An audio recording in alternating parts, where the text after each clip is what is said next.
No point of having mics if shit is muted. Alright, let's say that one should be cool too. Let's see. Yep. Okay. Listen, first of all, I heard. Are you still living in Chicago, or are you living here now? I live in Chicago. Okay, that's what I say. I was just talking to John. John. Got dreads. John. Dreads. I don't know how to explain them more. Let's say, but He's John. With yeah, dreads. let's say it's technically my brother, so I don't really know what else they call him. Just because like foster care and then like, Okay. Yeah.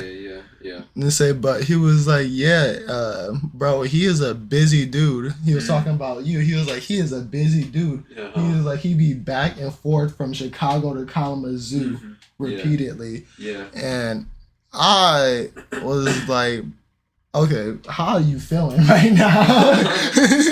How are you feeling right now? Shit, man. I'm just sleepy. Say, I feel that. That shit makes you sleepy. But it doesn't really affect me in a way that is like debilitating. I get more inspired because I'm traveling and doing what I love to do. So Does feeling tired almost make it like, okay, I actually did something? yeah. Okay, because I'm like, that's how I feel after skateboarding. I'm like, if my bone's not aching a little bit, then that means that I was just out there just holding my board and shit. Yeah, it's like a good tired. It's Okay. a good tired. It's like, there's a good reason I'm tired. I'm not tired because I was lazy all day and I was indecisive. I'm tired because I made choices. This is tired, like, niggas gonna go to sleep at a decent time and wake up feeling good, tired. Yeah. And wake up feeling motivated. Like, yesterday I did some shit to set up what I gotta do today. And like, now got tomorrow. Today's almost over. So, yeah. That's actually crazy because I set that up specifically for today and I was not up. You still see the tag on the bottom and shit. That one of the ones you got downstairs? I bought it from my mom. I was like, I'm gonna make this bitch like nice for me to Yeah. come. Like this, they got the fireplace and shit. Yeah, bro. Yeah, it sets a different vibe in here, that's for sure. Yeah. That's for sure. Cause I was like, cause I imagine like with how much you've been moving around. Cause even when I asked Devin, also Drab. Yeah. Even he was like, yeah, he a busy dude. So that's two. Yeah. That's two people. That's two dudes that described you about, as busy. So I was like, yo, this is actually kind of cool that he's coming through for me like this. So I was like, I appreciate that a lot. Dude, of course. Especially since like I literally wouldn't be talking to none of these people if you weren't like, hey, you seem good at rapping. You want to do this open mic shit when I'm gone? Oh, yeah, like, you literally passed the baton to me, and I started meeting a bunch of different people after That's that. dope. That's dope. I really do appreciate that a lot. Yeah. So it's sick to actually have a full loop around and get the interview and shit. I was like, this is going to be fucking crazy. Yeah. It's like, first of all, how has people been receiving you, like, whenever you travel? How has that been? It's been cool, man. Like, you always meet someone you don't expect. Like, every time you're in a new place. Last night, some lady was like, you were channeling Gil Scott-Heron. And I was like, oh shit. Word. Like, oh my God. Like, that's a responsibility. That's like, if I'm, and she was like probably in her 60s. She told me she's... Oh, shit. Yeah. So that's beautiful. She, like, had one of those ladies that just can, like, see your soul right away as soon as she looks you in the eyes. Yeah. So that's always been cool. It's just, like, meeting people like that you don't expect, but there's also familiarity with at the same time. Because as soon as they hear the music, it sparks something in them. Yeah. Yeah. It always means something more when it hits a core memory for them. Yeah. Yeah. Like, that's crazy. Definitely. Oh my God. The Gil Scott, I was like, word, okay, so like, I'm here for a reason, man. Like, I gotta say something. Yeah. Where'd you get that compliment at? I seen you performed in Detroit. That was in Detroit last night. Yo, yeah. I seen that shit. I seen it yeah. on your Instagram. I was like, that shit looks lit. It was fun, bro. It's like, I've never gotten to go to like a super big show before. Yeah. But I that's one of the It's one of the dreams. Bro, if I ever play Bells again or the state, hit me up. You're on the list, bro. I got you. I'm there. Yeah. I'm there. Yeah. But to say, bro, also, what made you come up with the idea for the whole suit and tie thing? But to say, that shit was crispy when it first came. Like, it's still crispy, but when I first seen it, bro, when you're running in front of the college nigga. But to say, my brother used to live right over there. Yeah, so you saw it, you recognized, you know, that video is cool because everyone knows that spot, right? That video is super cool. Yeah, exactly. I don't know, bro. Like, I went to this New Year's party in Chicago, and the theme was prom. So you had to dress up like you were going to prom. Oh, shit. And right before I went to the New Year's party, I went to this open mic. It was like an open aux. So like you just show up and play your tracks for like other artists at this studio called Studio Shapes in Chicago. And I didn't have time to take the suit off before I went to the party. So I just went to the open aux in the suit. I was like, whatever, like it is what it is. Like and then I played one of my tracks, and then there was this homie there, his name is Day, and he was like, yo, the suit just matches the music. And I was like, bet. All right, and it does. Yeah, like for sure. Like I didn't. Like I don't like. It reminds me of the same reason why in the 70s they would tie ties around their head. Yeah. Is to like be like, yeah, I'm a working man, but man, fuck corporations. Well, like Sly the Family Stone, like for real. Like, that's why Hendrix started doing it. He like down with the corporations, bro, basically. For real. And so I was like, yeah, I fuck with that heavy. Like, Thank you, bro. Thank you. It's given the same energy. Actually, like I actually seen these people that perform rock, and they were doing it in Davis Park. Yeah. And like they were causing mosh pits. And it was the first time I ever really seen that in person. Yeah. And I was like, oh shit, I want to make music like that. Mm-hmm. The same when I seen people on the stage doing that shit to you. Like people just on the stage dancing with you while you're rapping. Yeah. I was like, that's, I don't know, that must feel incredible. It was awesome, bro. But they say, if you were to compare it with another feeling like outside of music, what good of a feeling is that?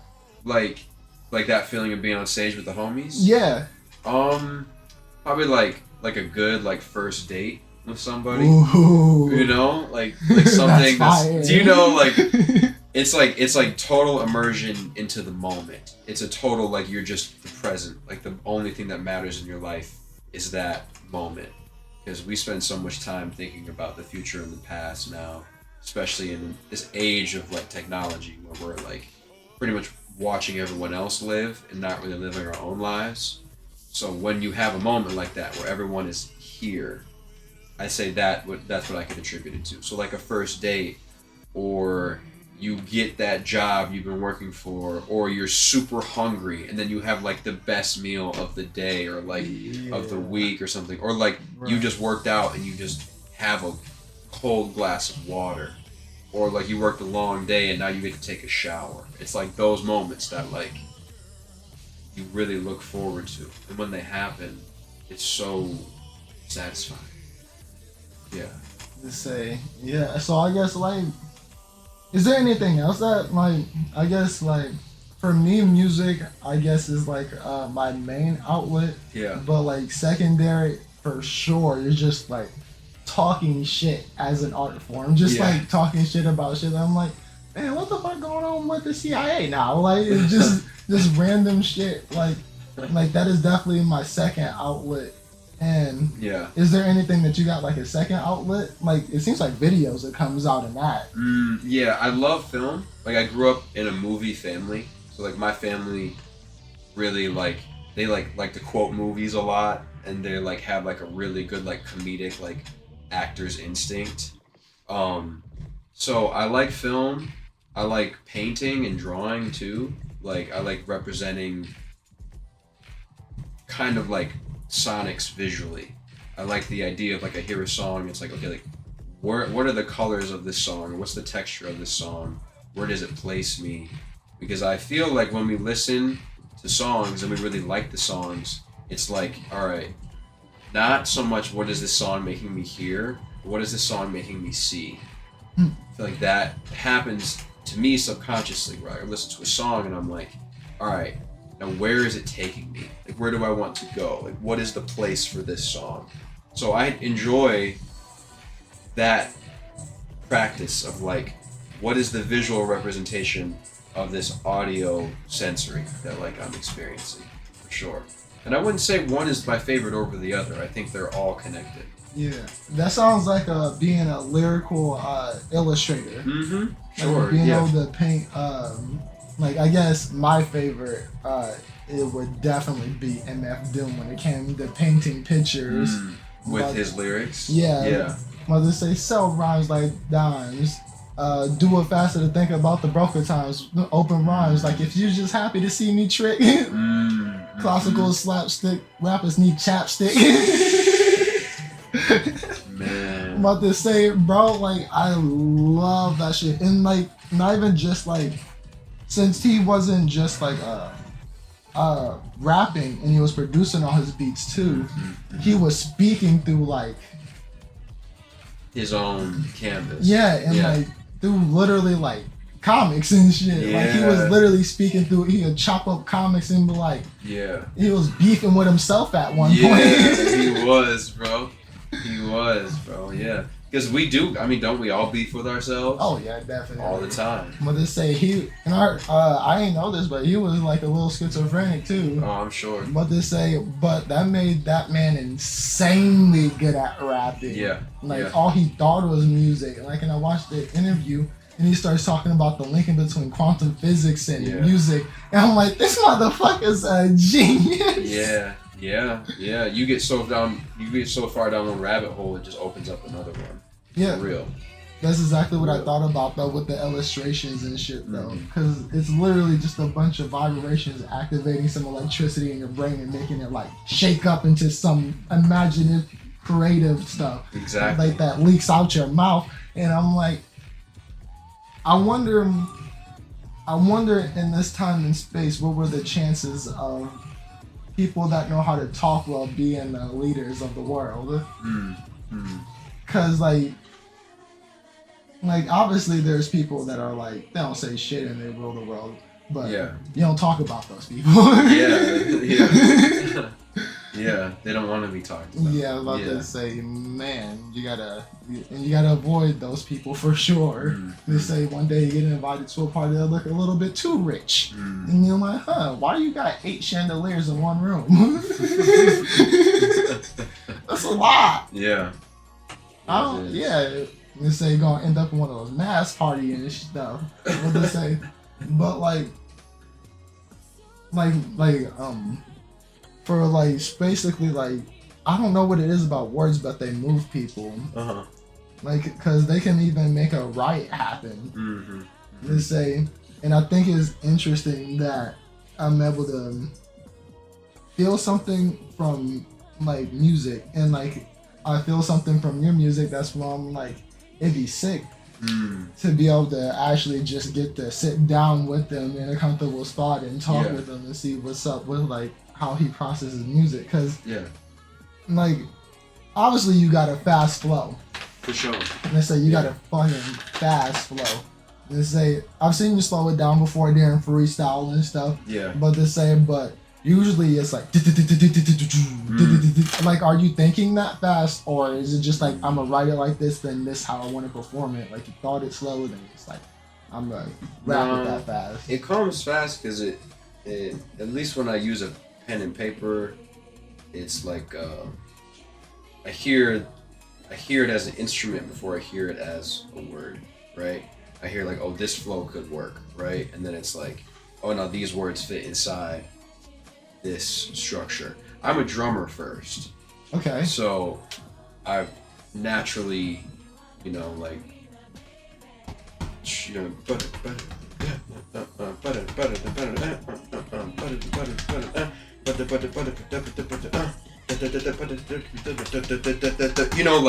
you hear all that, but then you can apply that to words, and then the cool thing with words is there's curvature in between every plosive. So like, like, and then every time you perform it, it can be a little bit different. So when I'm using a pad and paper, it's definitely about like I hear the flow and then I can find the words to fit in, and I usually end up writing like one draft. Then I'll live with that draft, like I'll memorize it, and then after the memorization happens, like a couple things will get tweaked and changed because I'm like, oh, this word will work just a little bit better, and then that's how I know it's like, okay, we're about done with the verse. So it usually takes me like a week or so to write a verse because I like to like write it, live with it, walk around with it, and then final things kind of happen. Yeah. Yeah, that's interesting actually, because like just more recently I started rapping over beats that I was just like well, I've been rapping over beats that I made for a long time, but I mean like just performing them without putting them out. Yeah. So I'm just rapping over beats that I just made that aren't out. Yeah. And like I'm like, oh shit, is this how they made songs back in the day? Yeah. Like it started to click. I'm like, wait a minute. Yeah. They were just like, they had like chords memorized that they wanted to play. Yeah. And then eventually the words came to them. Yeah. So I'm like, cause like I have a song like called Monica, and I performed that shit like 4 times before it was like actually a thing.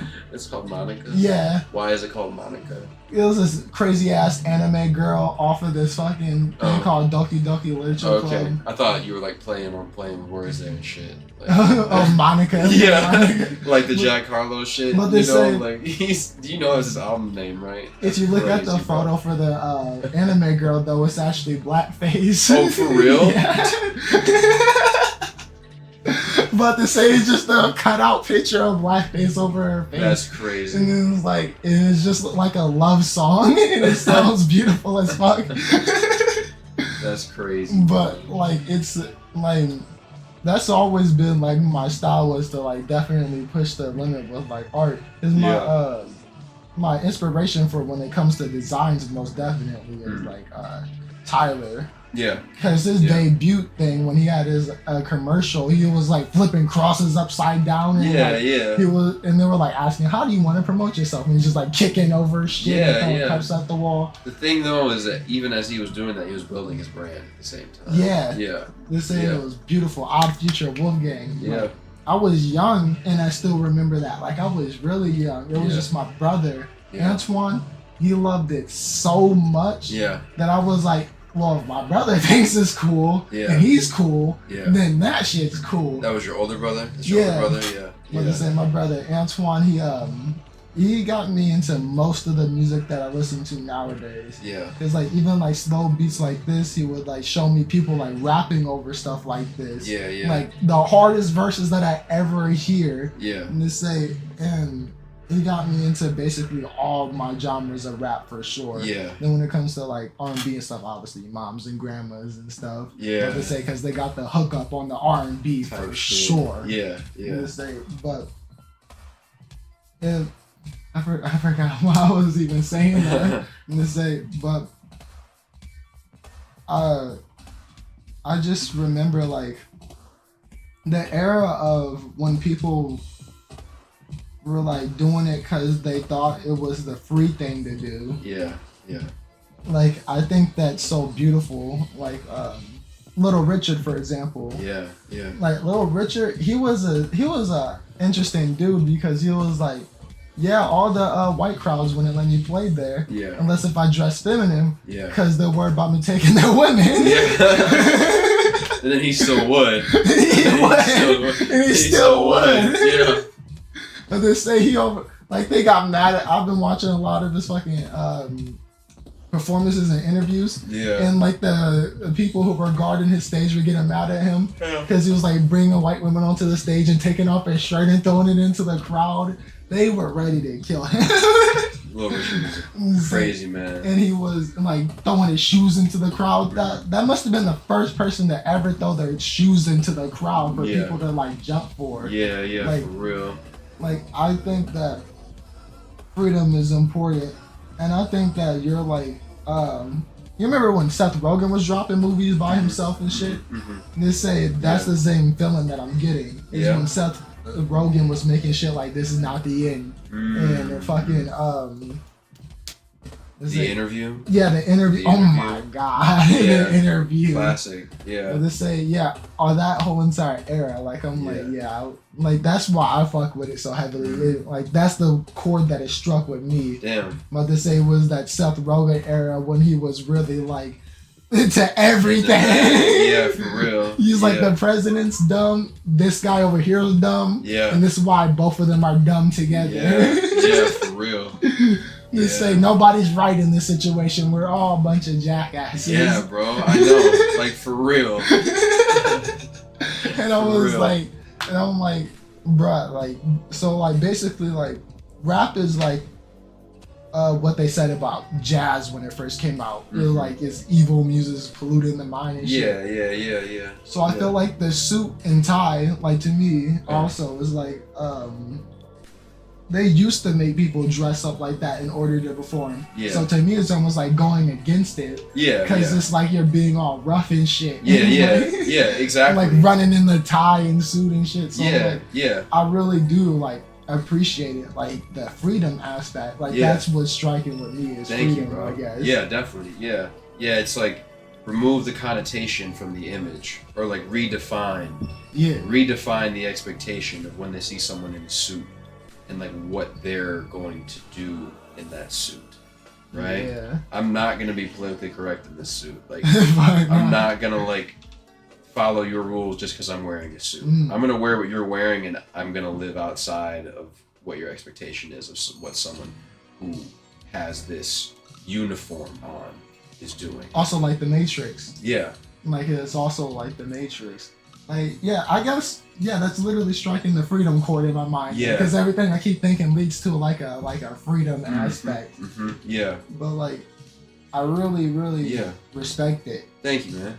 Thank you, bro. And it, like, I know how you got the idea, but what was the feeling like? I guess like, what made it stick to you? Like, even though somebody else said it, it was like something had to like click for you. Like, oh yeah. To keep going with the suit? Yeah, because like because even though somebody else said it, you still come in and be like, no, this shit is hard. You know, sometimes the answer arrives way later. Sometimes you don't know why you're doing something, and then you get validation. Like, I did the suit at the open mic, and then I was working on the flashback cover art. And I had a deadline, and it was like due in like 10 minutes, right? Oh, shit. You know, like how that kind of shit goes. Oh, shit. And I was working on it, and I had this whole other concept. I did like that whole background in the cover art. That's like, those are like the colors I see when I hear flashback. So I was just like, let me just paint all the colors that I see, right? And then the photographer is about to show up to take a photo of the cover art, which is just like a canvas. It's just a painted canvas. And I was like, shit. What goes in the middle? And I painted that suit guy, that logo that you see in a lot of the videos, in like 7 minutes. I was just like, fuck it. Like, let's just paint like a silhouette of a suit. I looked up like a Google image of like guy in suit. And then I just painted the silhouette that I saw. And then I cut that guy off of one canvas and then put him on the other painting, and then that became the logo. And it was just like, all right, bet, like, I guess it works, you know? I was like, I guess it works. And then we took a photo of the cover art, then that ended up being my profile picture. Now that has become the logo, and now that'll probably end up being on the merch. Like, it's becoming something, an image that people like are associating with, and it came from somewhere else. So I think the suit has answers, but I think I'm still asking the question about the suit even today, because I don't want all the answers, you know? That's the best part. That's the best part. It still has meaning. It still continues to have meaning. I mean, we could talk about the suit, like, in a sense of mourning, like you wear suits to a funeral, and I will definitely say there are parts of me that have died with this project that I'm happy have died. I'm happy that, like, there is like a mourning to this thing, because if you watch the flashback video, it kind of looks like I'm in between. It's like a purgatory. There's no one else with me. The lighting is all kind of weird, like I'm kind of in between. A lot of the themes on the album you'll hear in a couple days have to do with like my friends dying. Like a lot of it is about and inspired by my friends who are no longer here, right? Like I can name 3 or 4 songs where there's either a supreme like direct reference or a skit that involves someone who who's no longer on our physical plane. So there's like a mourning of like me, but also my friends, right? Like the suit can mean a lot of different things, and I'm sure meaning will still arrive way later too. That's beautiful. Like I guess that's always like I guess in your videos, like I don't know if this is on purpose, but it's always gray. Like it's literally like always like a dark time, like morning, and you're also always running. Yeah. And it's like the most basic question to ask: what this nigga running from? Yeah, exactly. About this thing. Exactly. Because if you see a motherfucker running in a full suit and tie, yeah, I'm not gonna lie, I don't ask questions. I run. Yeah, exactly. Because I don't know what he's running from. Yeah. But for him to be running a full suit and tie, you must be looking out. Yeah, exactly. For something this is a crazy example, but I was downstairs and I was cleaning up, and a fly had fucking flew in the basement, even though I just sprayed poison in it. Sure, they smelled the poison. Yeah. So I thought to myself, what the fuck was out there for that motherfucker to come in here while smelling poison? Because all the other flies instantaneously like turned around and shit. I was like, what were you running from? Yeah, definitely. I don't know what I'm running from. Shit, I mean, I guess just like a sense of stagnance or a sense of like, I gotta make sure I'm embracing the change that is being, I don't know, maybe not forced upon me, but presented to me by the universe, by God, or whatever you want to call it. Like, I know there's change that has to happen, and I know a part of me has to die to embrace that change.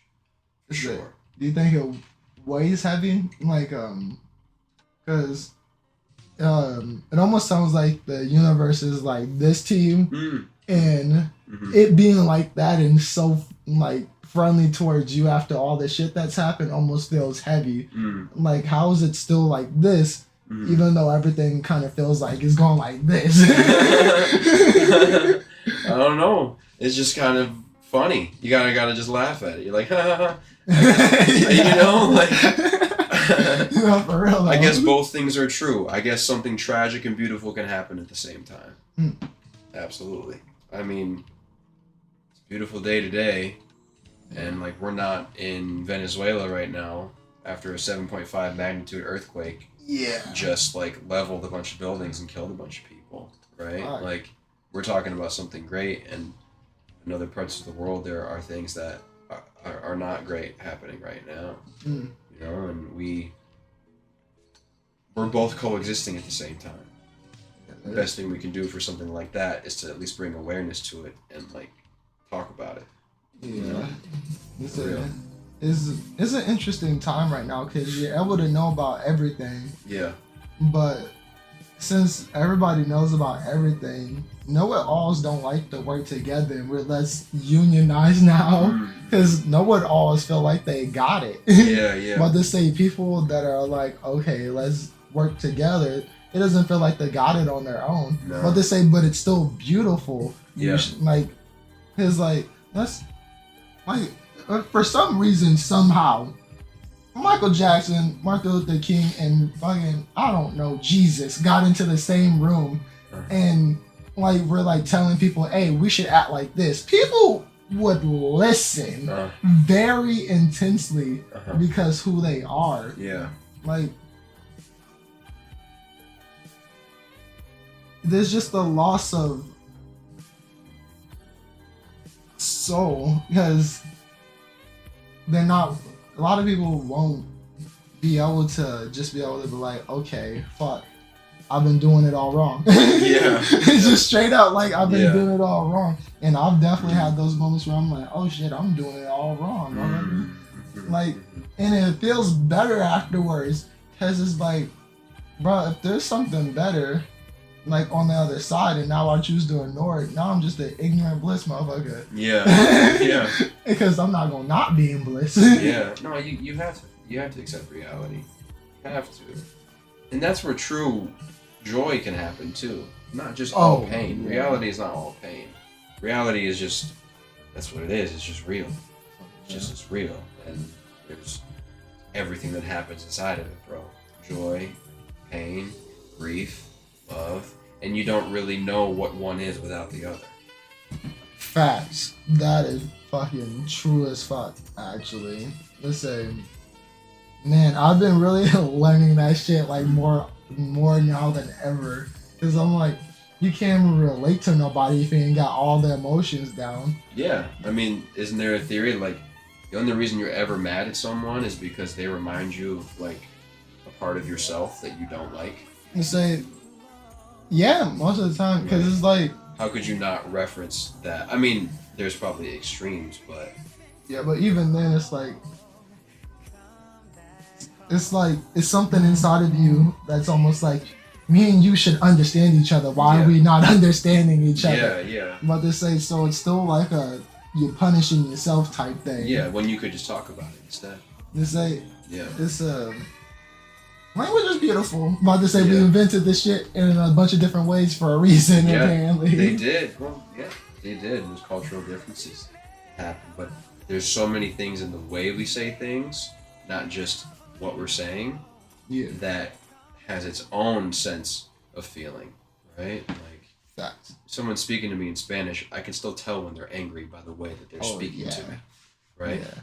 Or like singing, for example, how some songs could bring you to tears even though you don't know what they're saying, like, at all. Like, you have the feeling. It doesn't even have to be like words, like an opera. I've been brought to tears by opera singers before. Yeah. Just because they'll hit like this. I don't even know how to explain. It's just like. Yeah, it hits you. It hits you in like, a way. It's like, and then instantaneously, it's just like, I can't even resist it or nothing. It's just like, all right, fuck it. I know what I'm getting into if I listen to opera, basically. Yeah. Because I'm just going to be thinking of like the most beautiful shit. Because it's opera built for that type of music. Like, I think that's what's missing a lot too. People aren't trying to make music for the beauty anymore. And I don't think that's true. I don't think everyone's on that. I do think there are some people who are trying to exploit it, but I think there are a lot of people still trying to make beautiful music. I think, like I said, I think so too. I just don't think it's being pushed as much as it should be, because there's too many artists that I scroll and see like, hey, like, let's normalize not scrolling past small creators. Yeah. And I'm like, if so many people are saying this, and their music is this good, like, why isn't there like shit being pushed in the algorithm? Like, I never understood. That's why I started talking to a lot of those people who like, hey, I'm down with your shit. Here's my email. Send me all your music. Like, because it doesn't make any like some people deserve to be at the top for sure because of their artistry. Like, you ain't gonna take Nas' spot. Like, because Nas, when he was 16, dropped the illest shit known to mankind. Right. And like, you're not gonna take fucking Prince's spot. No. Because Prince made goddamn Purple Rain. Exactly. And he played that shit at the Super Bowl and changed many, many different lives. Yeah. So, that's true. Like, I just wish like more often like it was pushed, like the fact that somebody was making it because of pure beauty. Yeah.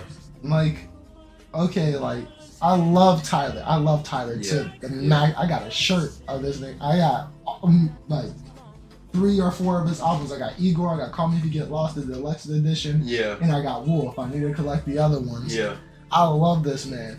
But I'm like on the edge of being like, okay, Tyler, I've heard enough gangsta grill money rap. But they say, where's that like weird kid at again? Like that, like that person who just loves weird little sounds in the background. It still shows through, like, especially if you like Call Me If You Get Lost. Yeah. Like the way he would use like phone samples and train sounds and different things like that. Yeah. Beautiful. Yeah. But I'm like I never expected Tyler to basically be like a person who would put out an album and have basically things that didn't make it on another album. Yeah. And call it like a fully released song. Like, yes, it's still a fucking 8 out of 10. Yeah. About to say, but to me, there's a lot of just shit that are tens. Exactly. So it's like when I'm hearing like the same thing that I heard on what's it called? Like Call Me If You Get Lost, like literally the same line. Yeah. It's like I don't like, are you okay with that? Mm-hmm. Like, cause I guess people change, but I was like, when it came to like artistry, like reusing a line, especially for like, I guess like a person like Lil Wayne, like he purposely goes through all his shit to make sure he doesn't reuse lines. Yeah. Like, and to reuse it on an album, I was like, it's an album. Like, if you were just barring out, bruh, and you had like a single, but like it was an important part of the album, like, you could write my face, I don't want nothing in return. Your body kind of like that was the same thing on Hey Julie. Yeah. And I was like, why are you putting throwaways on this album? Like, and especially if you're gonna make a whole nother character for it. Like, I'm so excited for like his future things, because like it just seems like he's trying to find his spot in hip hop now. Tyler? Because he's I feel like out of every genre, for some reason, hip hop is a less accepting of him. Is like, because he's always been a weirdo. What they say, he's always been the weird kid, and I've always appreciated that. But yeah. It just. Maybe he just still wants to experiment, you know? Yeah. Like, who knows, bro? Who knows? I was like, especially after like the Kendrick thing, I'm like, for him to come out and be dressed up in all red, I'm like, you're blood now, Tyler. You're talking about the Igor stuff? Like Igor era? This is the newest stuff. Don't Tap the Glass. Don't Tap the Glass. Yeah, I was about to say he's literally dressed in all red with like a little old gangster, like how old gangsters used to be at the parties with. Isn't that who is he referencing though? Because he's referencing someone specifically with that style. There's like a rapper. I think it's maybe it's not a Busta Rhymes but it's someone. I know it's not Grandmaster. No, it's not. I should know this. I mean, Busta Rhymes. Yeah, I should know this. I should know this, but I don't off the top of my head. I'm so tired. You good? No idea. I think Tyler might just still be experimenting and trying to, just having fun with music. Yeah, because it's not like he's bad at music. That's not what I would say at all. Once again, 8 out of 10s is usually 10s. Yeah. Like, I'll never forget when he worked with Erykah Badu to make a song called Tree Home. Yeah. And it was only like indie rock. It was on Wolf, right? Yeah. Yeah. And I was like, this is one of the most beautiful sounding jingles I've ever heard in my life. Yeah, especially when that last part hit him up, like, bridge. That was it. It's the new state that usually. I'm like, oh shit. Yeah, like, I couldn't even think. I'm like, yo, this is nuts. For like the harmonies to feel that good. I'm like, harmonies feeling that good is a rarity for me. Yeah. And it's it rarely ever happens. Like a lot of Japanese music does it for me for sure. But I guess that's just the difference in between like how people grow up, I guess, though, because like he had access to a bunch of different like slow sounding music and R&B. Which R&B and Japanese city pop back in the 90s and 80s were like this. Yeah. I'm about to say, that shit, like, they loved Bobby Caldwell over there, bruh. Right. Over in Japan, and I want an original record so bad. Yeah, that'd be crazy. Would you ever want to go to Japan? Oh my god, yes. Yeah. I heard that K&X. K&X is an amazing producer. He produced a lot of Kendrick songs. Okay. He produced a lot of Earl Sweatshirt songs. Yeah. He produced a lot of, like, he's just always making beats. He's probably live right now making shit? beats. Does he be streaming the shit? Yeah, that's the only thing he does all day, every day is make hard ass fucking beats. But K&X, I'll have to look him up. Yeah. Oh yeah, he is hands down my favorite producer ever, and I love how he tells the story of Meek Mill. Because to me, Meek Mill has one of the saddest stories in the game. Yeah. You talking about Knowledge? Yeah, K&X. Yeah. I love the way he tells the story of Meek Mill, because if you look at his first video, then watch him, all his homies just slowly disappear over time. Yeah. Which, I guess that's what you've been going through. I guess so. I mean, I didn't. Yeah, I definitely lost some homies. I was never really affiliated, I would say, with like gang violence though, or like, I don't know. It's weird. I got a weird upbringing. I definitely lost some people to the streets for sure, but I was never like, you know, I never like rep the set or anything like just that. Getting caught up in shit. I just know homies who've been caught up in shit, and like not even like weird shit. Like, you know, my homegirl like OD'd and shit, you know, and like I have homies who have been shot and killed. Don't get me wrong, but it's just been like kind of random, you know. But over time, it has happened like quite a bit. Yeah. That shit weighs life. on you. Yeah. Yeah. The first person I ever lost was actually like, he was just having a kid. His name was Mimi, and that was nuts because I was like, he visited me like a week before that, and he was just like talking about how he's starting this new business, and then like I don't know, he couldn't handle it. Damn. And it was too much. And he ended up taking his own life, and I was like, it's tough, man. For it's a crazy thing because like people that go through it early on in life usually end up stronger if they make it out. Yeah. But like if you go through it later on in life, like you're more likely to survive just because you're older and mature. Like going through it early, like it does make you stronger, but yeah, like it can also be the end be all. Right. Like exactly. Instantaneously. It's either like it's a very pivotal point in your life for sure. Yeah. For sure. And it changed. It definitely changed me. Like I wrote a verse about him, and I started crying and shit. I was like, I literally said, "Whoa, am I crying?" I'm like, "Oh shit, I'm sad." Yeah. Like I literally said, "Oh shit, I'm sad." Yeah. I was like, "What the fuck?" I was like, "Yo, I'm sad as fuck, yo." I didn't even know how to like comprehend it, because I was like, I played hide and seek with this nigga like when we were children. Yeah. And so I literally didn't understand, but I was so abnormally sad. But now I know it's just love. Yeah, like, exactly. That's what grief is. It's a reminder of how much love you have. Yeah, it was nothing but love. But I was like, holy shit, I ain't have a full grasp on love until fucking reality chopped my goddamn arm off and was like, let me heal you up too. Give you this new arm. At the same time. And give you this new arm to pick up shit better. For real. That'll happen at the same time. Oh, yeah. It will. You just gotta learn how to ride that wave. Grief is a wave. For real. It is. That's why I'm trying to find... with you, how do you say you'll find joy? Because finding joy is like that eternal happiness. Like being happy comes... Like it comes and goes, but joy is like a different thing. That's internal. If I find joy, I stop looking for it. That's bars.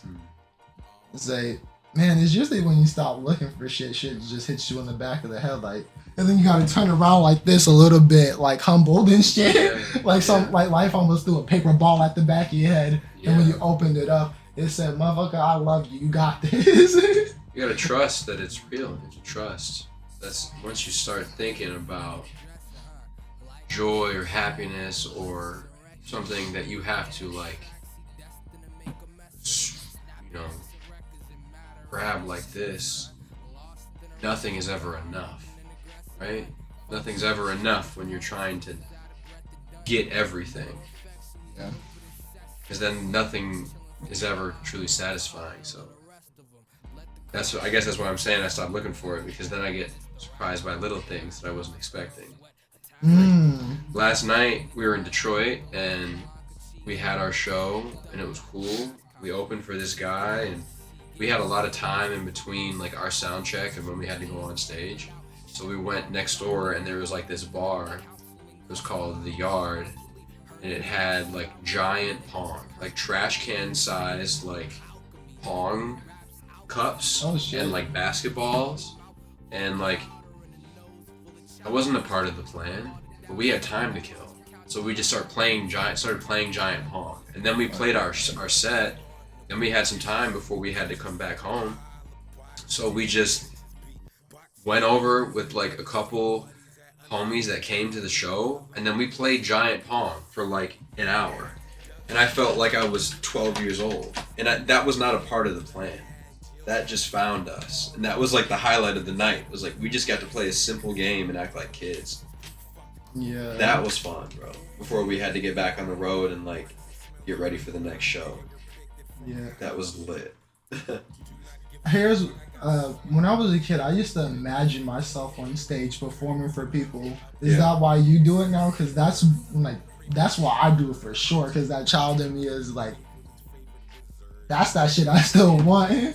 Yeah, like, I love it. I think I was like 16, like rapping verses in the mirror, like all the Kendrick videos I would watch of him like doing shit live. I'd be like rehearsing like Kendrick verses in the mirror, like, all right, how did he do this syllable? What would I look like in front of other people? And it really wasn't even about what would I look like in front of other people. It was like, damn, like I need to learn how to be confident. So let me do this shit in the mirror so I can see what I look like when I'm confident, and I can prove to myself that I'm a confident person, because I struggle a lot with self-esteem and like being someone who feels like they do got it. So I would do that as a kid just to reinsure myself that I'm like a capable person. I don't think I'd ever visualize myself on stage about like what someone else's reaction would be. It was just more like it's a check-in to me and who I am. For real. Yeah, that's beautiful. Mm-hmm. It's like, cause it's the suit. I put on the suit. Yeah, I was about to say, that feeling of being on stage, like, it's not even like, I don't even know how to explain it, but it's almost like, okay, so here's my thing. I have complete and utter trust in like myself because I've been through enough with myself to know I make good decisions at this point. Yeah. So it's just like a homie, like, okay, I know that homie over there is cool because when I left $20 with him, none of the money was missing. Yeah. Let's say when I was walking and he didn't have to, he see me on the side of the street, was like, hey, what's up, bro? You get it right? And say, it's like, I just started trusting myself because I'm like, okay, I'll take care of myself like that. Like, I'm a good enough person to fucking do that stuff for like people and myself. So it's like, it started making me think like, oh shit, like I'm actually like a decent dude. Yeah. Yeah. I was like, oh shit. Yeah. I'm actually, so I was like, okay, let me just relax. Yeah. And I think that's what you mean by stop looking for it. Yeah. Because I really just relaxed after realizing like I can really just trust my decisions. Like I don't have to overthink every single little decision. No. Because I've proven to myself I'm trustworthy, and that's literally what you did in the mirror. Yeah. You were literally gaining trust in yourself by literally becoming friends with yourself. Exactly. Like I like that shit literally speaks to my soul. Yeah. You understand the process. Yeah. This is what I'm going through right now. There you go. This is what I'm going through right now. Installation of who you are. So yeah, and it's an interesting experience for sure, because it can be a brutal experience because sometimes like straight up honesty isn't always nice. No, it's not. They say, but it has to be. Yeah. Yeah. And I don't think we should paint like the saying like brutal honesty. Like it's like, okay, so how do you want your honesty? And it's like, do you want it like sugarcoat it? Like I'd rather just have that shit straight up. Yeah. It's like, cause that way I can I can at least start the process. At least you can move forward. Like I got the full truth. It's almost like when you sugarcoat something, it leaves like some unknown, and then that leaves that paranoia. Yeah, and it's like just tell me, man. Just tell me, bruh. Yeah. Like, yeah, I have that issue too, and I guess my anxiety started certainly when I was 16. Yeah. Before that, I had never felt that shit. When I first did, I just sat on the ground and laid up like this. Yeah. Because I never experienced before. I was like, what the fuck is this? Yeah. I'm gonna just lay here because I felt like pressure is everywhere and I can't move. Yeah. It is. It is. But that's just your brain dealing with shit. Yeah. For real. What to say? It's also like, when I realized that I'm also loved by people, I realized how much my words affect them too. Mm-hmm. And that was crazy to me as well.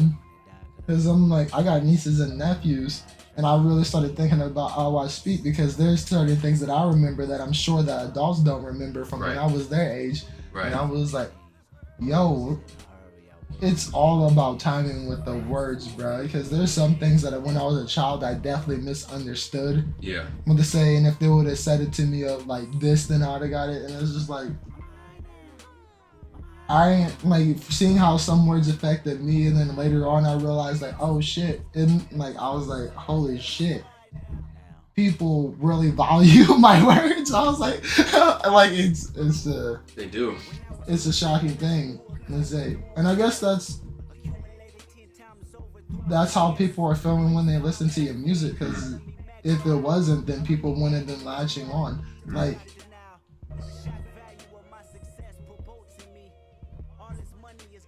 what you're doing is impressive, but if the skills weren't there, then people wouldn't listen. Mm-hmm. But to say they listen because there's passion behind it. Mm-hmm. They say, and is obviously showing. Thanks, man.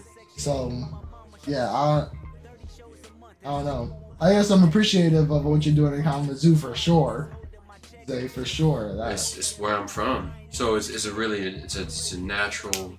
There's like no question about what to represent, because this version of me does not exist without the scene here and the artists that were here before me and everyone who inspired me to get on stage. A lot of history that I think is very important. Specifically the shows in the Vine neighborhood and all like the acts I would see, like the Go Rounds or the Reptilian or Ed Genesis or Candace Lavender, Yolanda Lavender, Andre Skeez's Last Gasp Collective. Like there's a whole legacy that like existed to show me that things can happen here. So it's cool, man. Yo, how you doing? Yeah, I just came back. Sure. Listen, that's my girlfriend, Michelle. Hi. Alex, nice to meet you. So, yeah, man. There's a lot. Putting back into your city is a different thing. Like the feeling of actually like having a full ground home and being like, yeah, this is where it's at. Like, cause I just started feeling that, because realistically, I've always been like, man, fuck this place. I'm gonna get the fuck. I've lived here my whole life. I've literally lived here since born in this exact house. Yeah. Since born till now. Wow. Yeah. So I've always been like, I want to get the fuck away from here. But then I got older. I was like, if I had a kid here, they'd have the promise for free, bro. Yeah. And I just started thinking about all that shit. I was like, I low-key want to buy a house here and then like still get the fuck on. Yeah. But like, this is like my place, and it's an excellent place. And it's literally got one of the coolest names ever. Like, people call it the zoo. Yeah. Like, that's so fucking catchy, bro. Yeah. That's so fucking catchy. Like, I was in another town over. Yeah. And I was in Adrian, and they were literally like, I was like, I'm from Kalamazoo. They was like, oh, you from the zoo? Yeah, I was like, what? Yeah, for real. What? Yeah. It was like they're calling it the zoo for real now. I'm like, yo, that's nuts. Yeah. So like, for like people to say like, yeah, I'm from out of the zoo. Yeah. Like that sounds so hard. Yeah, it like does. just artistically, like that Yeah. sounds so hard. Like I'm from the zoo. There's also a lot that can be like. There's a lot of layers to saying that too. Yeah. Right? There's a lot of layers. Like, what is a zoo? You know, like a bunch of animals that are in a place that like they're not from there originally, and people are just like observing them all the time. Like, the zoo. It's a trip. Full of animals, It's bro. a trip. Full of animals with the power that are still behind glass though. It's like, bro, it's man, and it's like just with like I guess my ethnicity, I've always felt like, well, I don't really know if I belong here or not. Yeah. Because even like I don't think you're the only person that feels that. Yeah, for sure. Because like even like I'm an American second. Yeah. By definition, African then American. Yeah. They say so, literally second class. Yeah. So I'm like, okay, if I'm American second, why don't you motherfuckers give me a free trip to Africa then? For real. If you want to complain about it. Say, send me back, bro. Like it seemed like we're doing pretty well over there. Shit. But like I had that crisis for sure. Yeah. And I remember the first time I actually cried because of that. Yeah. And I was like, I'm pretty sure I was like 17. Yeah. And how old are you now? I'm 21. Yeah. Okay. But I remember my first time like crying because of that. I was like, holy shit, this really happened and people are messed up because of it. Yeah. I'm like, my mom's fucked up because of this. My grandma's fucked up because of this. Yeah. And I'm fucked up because of this. Yeah. And I was starting to notice the reason why I do a lot of things is because some like weird shit that always goes back then. I'm like, oh fuck. Like, yeah, I know. I'm like the whole entire thing's built on a weird structure. Yeah. So like every body in this bitch is weirdly structured. Yeah. And it's beautiful. Yeah. Like it's definitely makes some beautiful. Like wouldn't have. There's no other place I feel like that could generate comedy like America does, or like I don't think there could have been anywhere else that could have generated a Jimi Hendrix. Yeah, definitely. Or a fucking like Cheech and Chong. Yeah. Or Richard Pryor. Yeah, like or Dave Chappelle, or I know. Because they're like only this special of a situation where.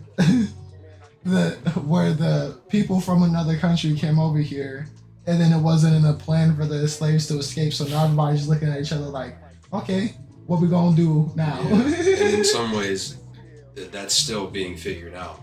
Yeah, it's not exactly. Nobody's happy. They say nobody's happy how things turned out. But as far as I'm concerned, I just wish that like people would just get along more often. Because that's what the artist's job is, right? Pretty much. The artist is the role of the lover. I have to make you conscious of the things that you don't see. That's James Baldwin. Yeah. I do have a meeting I got to get to soon, bro. Is there anything else you want to ask or talk about before we wrap up? Oh yeah. When's the album coming out?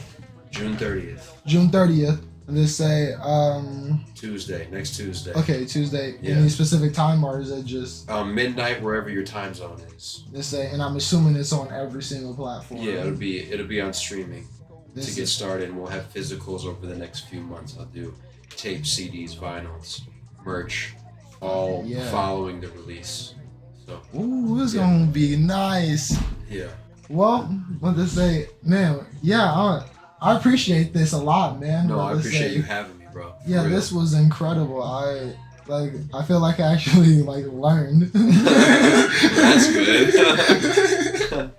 That's good. About to say that this was actually really nice. But to say there was sometimes I had to regroup myself back because I'm like, oh shit, still interviewing. I got someone to the conversation. It's all good though, man. I mean, shit, we're chilling for real. Just say, it's a nice vibe in here. I mean, I like that you have the videos on in the background and what to say. It's like it was very easy to get comfortable. Cookies that my mom made. Fire. Got them out and shit. I gotta go eat some real food before I start doing dessert. I'll walk you to the door. Also, thank y'all for watching. I appreciate y'all. About to say this was really good conversation. Bye, boy. I appreciate him coming so much, and thank y'all for watching. Peace out. Yo.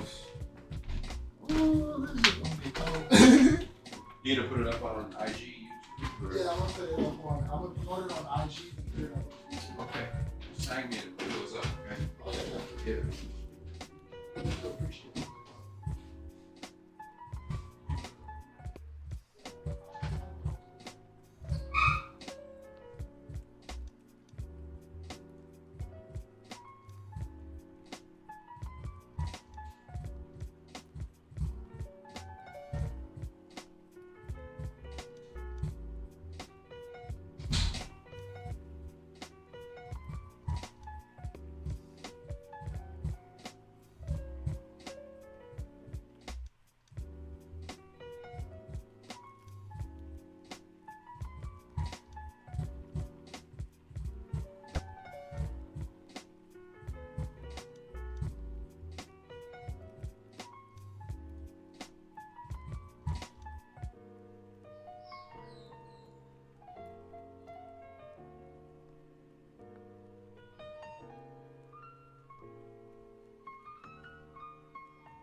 Got this one.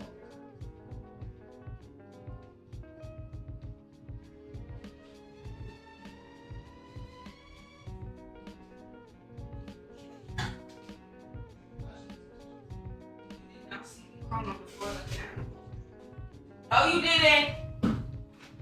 You didn't see that.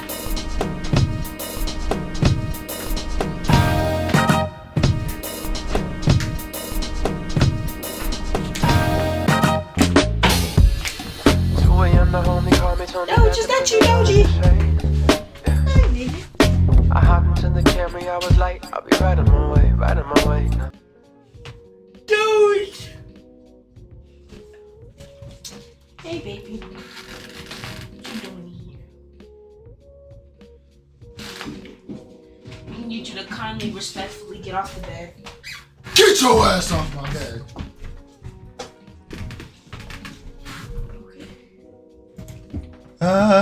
Man, and everything recorded good. That was